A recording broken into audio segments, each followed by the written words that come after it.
ఇశ్రాయేలీయులు యెహోవా దృష్టికి దోషులైనందున యెహోవా 7 ఏళ్ళు వారిని మిద్యానీయులకి అప్పగించెను.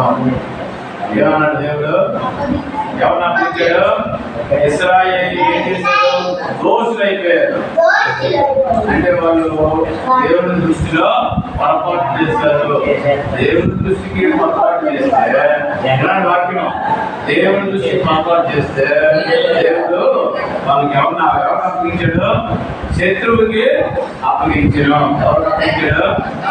ఎవరికి అప్పగించాడు? శత్రువుకి అప్పగిస్తాడు. శత్రువు ఎవరు? మిద్యానీయులు, పొరుగు దేశస్తులు. వాళ్ళకి అప్పగిస్తే ఊరుకుంటారా? మిద్యానీయులు చెయ్యి ఇశ్రాయేలు మీద హెచ్చరికలంతా వారి మిద్యానీయులు ఎదురు నిలబడాక కొండలో ఉన్న వాగులను గుహలను స్వర్గములను అనుకో శబ్దము చేసుకున్నది. ఏం జరిగింది? వాళ్ళు ఎప్పుడైతే ఈ మిద్యానీయులకు అప్పగించాడో దేవుడు ఇశ్రాయేలు ప్రజలను, వాళ్ళు అడవులను పారిపోతారు, గుహలను పారిపోతారు, కొండలను పారిపోతారు. ఎందుకంటే వాళ్ళ దగ్గర ఉన్నటువంటి అన్ని కూడా నాటుకుంటారు. ఎవరు నాటుకుంటారు? శత్రువులు. ఎవరు? మిద్యాని. ఇలా నాటుకోవడం చేతనే అది ఏమి ఉంటాను కాదు. ఒక్కరు కష్టపడడం ప్రోపైట్ అప్పిస్తాను కాదు. తినడానికి తిరిగి సంపాదించుకుంటే తాగించుకుంటారు. ఈ రకంగా చేసుకున్నటువంటి సమయం అప్పుడు వాళ్ళందరూ కూడా ఇంకేం చేస్తారో చూడండి, ఎంతవరకు శ్రమ పెట్టారో చూద్దాం.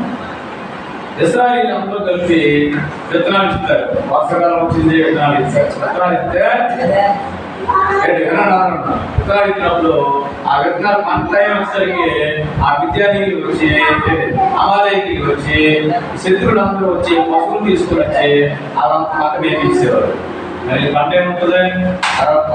తర్వాత పశువులు, గుడారాలు ఇవన్నింటినీ కూడా పట్టు వెళ్ళిపోయి వచ్చేవారు. ఆ పశువులు బాగా సంపాదించుకుంటారు. ఏ కొండలంటే గోవాలన్నా ఉంది. అక్కడ కూడా వాళ్ళు పక్కన ఇవ్వడం లేదు. అక్కడ ఏం చేశారు?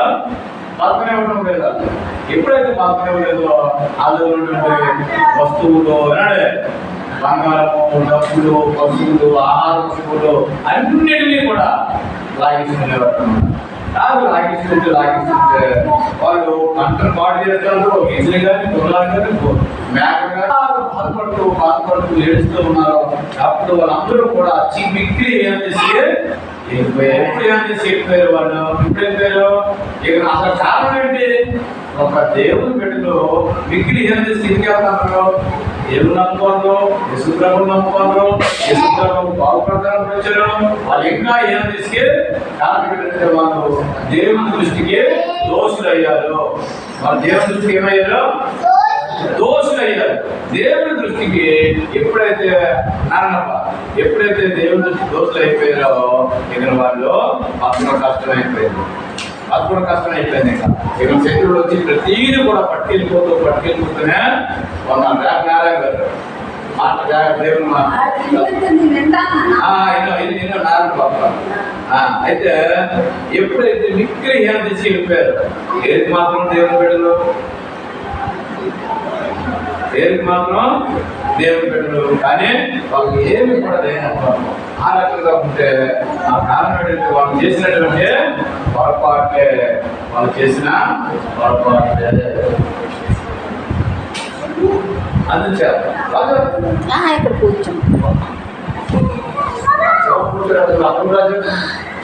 ఇక్కడ వాళ్ళు చాలా బాధపడుతున్నారన్నమాట. అయ్యో నా పరిస్థితి ఏంటి?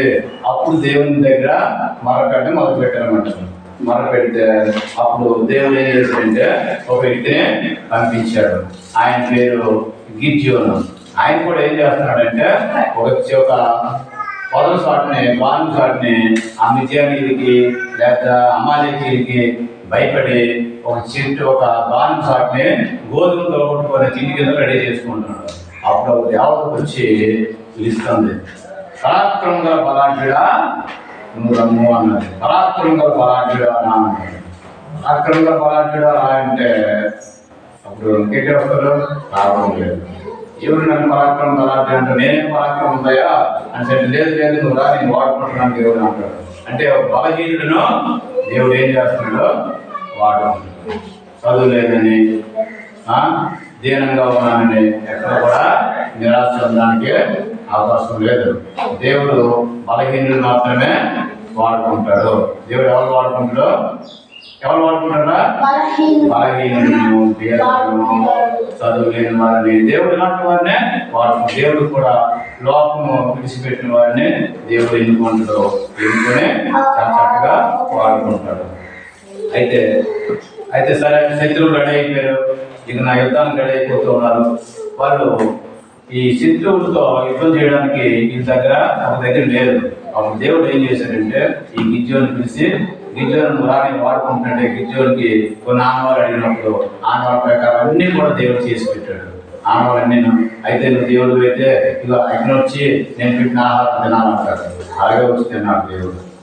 అగ్ని వచ్చి తిన్నాడు అన్నమాట. తర్వాత వాడి కళ్ళంతా కూడా బాగుపడాలి అంటాడు. కళ్ళంతా తరాలుగానే కళ్ళం బయట మాకు కలకూడదు అంటాడు. అలాగే తెలిసింది రాత్రి. ఇంకో రాత్రి అంటాడు కళ్ళం బయట కలాలి లోపల కలకూడదు. అలాగే తెలిసింది. అలాగే ఆనవాళ్ళన్నీ చేసిన తర్వాత దేవుడు ఆయన్ని నిలబెట్టాడు. నిలబెట్టిన తర్వాత ఆయన ఎప్పుడైతే బలపరిచాడు పరిశుద్ధాత్మతోనే వెంటనే దేవుడు ఆయన పిలిచి నువ్వు వెళ్ళి ఇశ్రాయేలు ప్రజలు అన్నాడు. వెంటనే గిద్యోను ఇశ్రాయేలు ప్రజలు పిలిచి పోవద్దు. అందరూ కూడా వచ్చారన్నమాట. ఇంకా ప్రజలందరూ వస్తే అక్కడ చూద్దాం.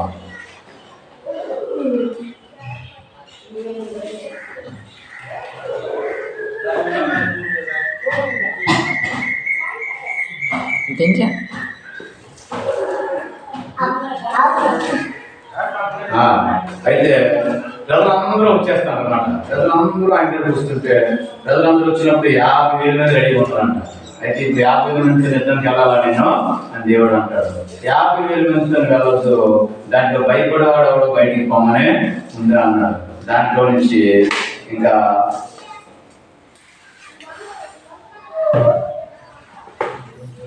2,000 మంది 10,000 మంది కూర్చున్నాడో వాడు త్వరపడి గిలాదు కొండ విడిచి తిరిగి గెలవని అన్నాడు. ఏమన్నాడు? గిలాదు కొండ విడిచి ఇట్టుకొని పైపని పడుతుంది అంటే అక్కడ నుంచి 22,000 మంది వెళ్ళిపోతారు అన్నమాట. ఎంతమంది వెళ్ళిపోతారు? ఎంతమంది వెళ్ళిపోతారు?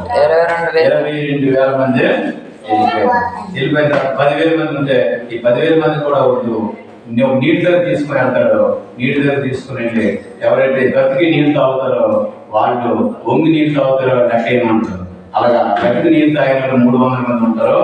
ఇంకా మొత్తం అందరినీ కూడా 50,000 మందిలో 300 మంది మాత్రమే దేవుడు ఎన్నుకుంటాడు.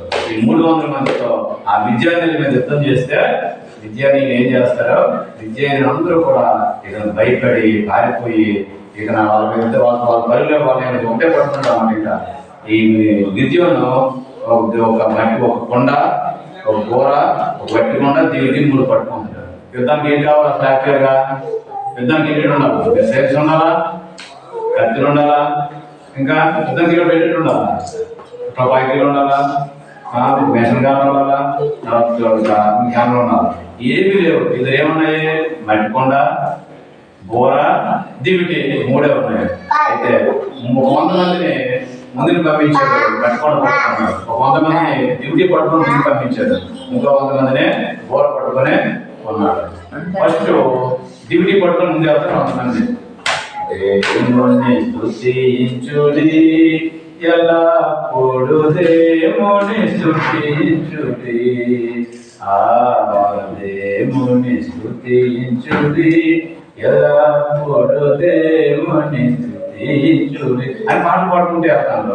రెండో గుంపు 100 మంది ఆ కొండ బద్దలు కొడతాను అన్నమాట. కొండ బద్దలు కొట్టుకునే యెహోవా యుద్ధము యెహోవాదే, యుద్ధము యెహోవాదే, యుద్ధము యెహోవాదే, యుద్ధము యెహోవాదే, రాజులు మనకెవరు లేదు, సూర్యులు మనకెవరు లేదు, రాజులు మనకెవరు లేదు, సూర్యులు మనకెవరు లేదు, సైన్యములకు అధిపతి అయిన యెహోవా మన అండ, యుద్ధము యెహోవాదే, యుద్ధము యెహోవాదే, యుద్ధము యెహోవాదే.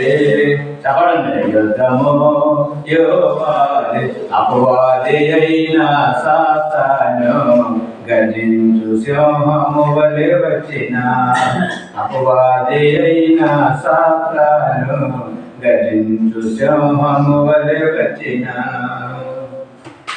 యూదా గోత్రపు సింహమైన యేసయ్యా మన అండ, యూదా గోత్రపు సింహమైన యేసయ్యా మన అండ. యుద్ధము యెహోవాదే, యుద్ధము యెహోవాదే. అలాగా వాళ్ళు యుద్ధం యెహోవాది అనుకుని వాళ్ళు డప్పులు ఒక కొండ పట్టుకుని కొండ బదులు వెళ్ళిపోతూ ఉన్నారు. ఒక ముందు వస్తాం, ముందు ఆయన ముందు వెళ్ళిన 100 మంది ఏం పట్టుకున్నారు?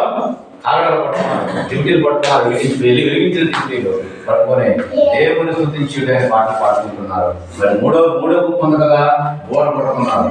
బోర్లు పట్టుకుని వాళ్ళేం పాడుకోవడం తెలిసిన, లోకములో ఉన్న వాడి కంటే నా యేసు బలవంతుడు, లోకములో ఉన్న వాడి కంటే నా యేసు గొప్పవాడు, నా యేసు గొప్పవాడు, నా యేసు బలవంతుడు, నా యేసు బలవంతుడు. ఇలా పాడుకుంటూ వెళ్ళిపోయినారు. వాళ్ళు చూస్తే ఎంతమంది ఉన్నారు చూస్తావా? యుద్ధానికి వెళ్ళే వాళ్ళు 3 రకాలుగా 300 మంది 3 రకాలుగా వీళ్ళు వెళ్ళారు.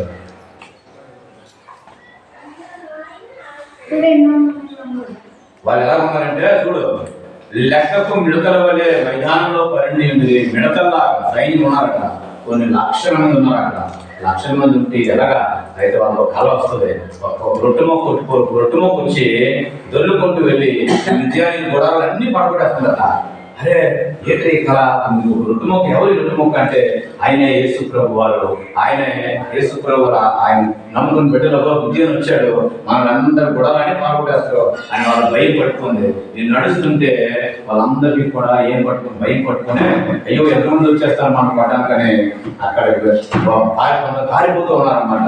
అప్పుడు 300 మంది వెళ్ళిపోయి యుద్ధము యెహోవాది, యుద్ధము యెహోవాది, గిద్యోని యుద్ధము యెహోవా యుద్ధము, యెహోవా చేయము గిద్యోని చేయము అక్కడ పాటలు పాడుకుంటూ వెళ్ళి వాళ్ళందరినీ కొట్టినట్టుగా పట్టుకొని వాళ్ళందరినీ చంపుకొని తర్వాత కారిపోతాను అందరూ కూడా. అందరిని విడిచిపెట్టి అప్పుడు గిద్యోను ఇశ్రాయేలు ప్రజలందరికీ కూడా రాజుగా మాట్లాడు. దేవునికి స్తోత్రం కలుగును గాక. అర్థమైపోయి కదా ఏం చెప్పానా? గిద్యోనుకి ఏం పేరు? పరాక్రమంగా బలాఢ్యుడా అని పిలిచాడు. పరాక్రమంగా బలాఢ్యుడా అని పిలిస్తే పరిస్థితి ఏంటి?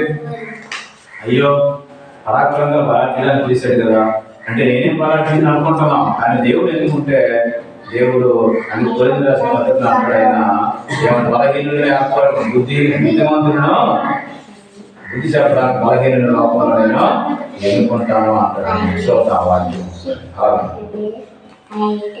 ఏ శరీరులు దేవుని ఎదుట అతిశయింపకుండానట్లు జ్ఞానులను సిగ్గుపరచుటకు లోకంలో ఉన్న వారి వెర్రివారిని దేవుడు ఏర్పాటు చేసుకుంటూ ఉన్నాడు. బలహీనుడు ఏర్పాటు చేసుకుని బలవంతులైన వారిని సిగ్గుపరచడానికి లోకంలో బలహీనులైన వారిని దేవుడు ఏర్పరచుకుని ఉన్నాడు. ఎన్నికైన వారిని అర్థం చేయడం, నీచులైన వారిని ధృవీకరించుకునే వారిని, ఎన్నిక లేని వారిని దేవుడు ఏర్పరచుకుని ఉన్నాడు. ఎన్నిక లేనటువంటి వారు, ధృవీకరించబడిన వారు, నీచులైనటువంటి వారు అంటే ఈయన ఎలాంటి వ్యక్తి? ఎన్నిక లేని వ్యక్తి అన్నమాట. ఈయన ఎలాంటి వ్యక్తి? ఎన్నిక లేనటువంటి వ్యక్తి. అటువంటి వ్యక్తిని దేవుడు ఏర్పాటు చేసుకున్నాడు. ఏర్పాటు చేసుకుని సేవ చేసిన అందరికీ కూడా రాజుగా అంచెతపరిచాడు, రాజుగా తయారు చేశాడు. కారణం ఏంటి? దేవుడు వాళ్ళు ఏం చేశారు? మాట మొదలుపెట్టారు. ఎప్పుడు మొదలుపెట్టారు? మిక్కిలి స్థితికి వెళ్ళినప్పుడు. అయితే ఈరోజు మనం నేర్చుకోవాల్సింది పాఠం ఏంటంటే మన అంతవరకు ఉండకుండగానే ముందుగానే దేవుడిని ఎన్నుకొని దేవుడిని మనం ప్రార్థన చేసుకొని మనం దేవుడి సన్నిధిలో మాట్లాడినప్పుడు దేవుడు అన్ని విషయాలను కూడా దేవుడు తప్పిస్తూ ఉంటాడు. దేవుడు వాక్యాన్ని దీవించి నీకు వందనాలు నాయన. మాట చెప్పిన వచ్చాము, అది నేను చెప్తాను ప్రభా. మరి కొన్ని ఏర్పాటు మాకు తెలియదు. నేను తీసుకున్నట్టు నా గోష్ఠి విషయం నా తరం వీళ్ళందరినీ దీవించినటువంటి అందరూ ఆశ్చర్యం విషయంలో వాడుకొని రాజులుగా ఆశ్చర్యపడుతున్నాను. యేసుకృష్ణ సమర్పించాలి వేడుకుంటున్నాము.